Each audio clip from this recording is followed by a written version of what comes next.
cái thừa rực. Hello. Hello ôn. Mới chùm đi xua mà mạng môi mở chùm riêng xua. Ok chùm đi xua cái thừa đây mày có. Cái thừa đây mày chùm riêng xua. Mới lực đây thằng pi con mở.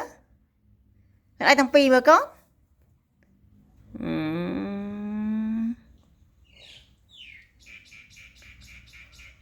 Chùm riêng xua ôn ơi. Ôn chơi chùm riêng xua ớt con bao.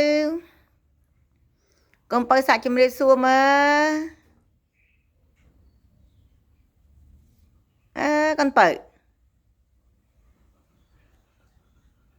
Nè. Nè. Ê bội.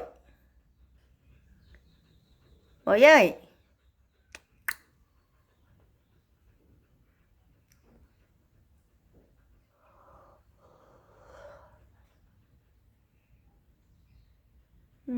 Stop the slow.